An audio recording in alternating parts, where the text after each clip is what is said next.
So ही भावनगरी मिरची आहे. आम्ही जेव्हा स्पेनला गेलेलो तेव्हा तिकडे पहिल्यांदा हे खाल्लेलं ॲज पिमेंटोज म्हणून बिअर वाईन बरोबर ॲज अ स्टार्टर ते तिकडे सर्व करायचे. तर ह्याला छान भाजून परतवून त्याच्यात मीठ टाकून ते असे सर्व करत होते. तिकडे पहिल्यांदा खाल्लं आणि एवढं आवडलं की इकडे आल्यावर मला ही मिरची दिसली. तो बोलला भावनगरी मिरची आहे, बहुत अच्छा आहे.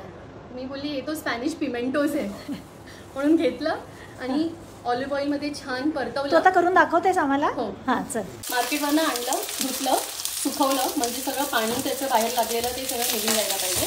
ओके. आणि मग तेलात छान परतवून घ्यायचं. आता हे फुल फ्लेमवर करायचं. फुल फ्लेम? हां. हाय फ्लेमवर छान टॉस करत करत तळायचे ते बेसिकली. हां, पण shallow fry. Shallow fry. Okay. ते छान असं ब्युटिफुली ग्लेज्ड असं कोटिंग येतं ऑइलचं. ओके. तर हे आता भाजायचं थोडं वेळ. हां.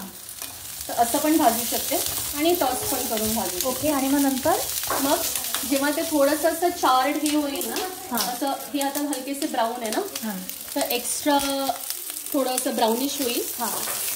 तर बंद करायची वेळ आहे ना आणि तेव्हा सॉल्ट टाकायचं त्याच्यात. ओके. साधं मीठ आपलं. खडा मीठ असलं तर खडा मीठ लाईक दिस, रॉक सॉल्ट. ओके. परफेक्ट. पण जर हे नसलं तर नॉर्मल मीठ पण टाकू शकतात, table salt. Okay. And then turn it off. Okay. So हे रेडी आहे. This is what it looks like. कसं आहे?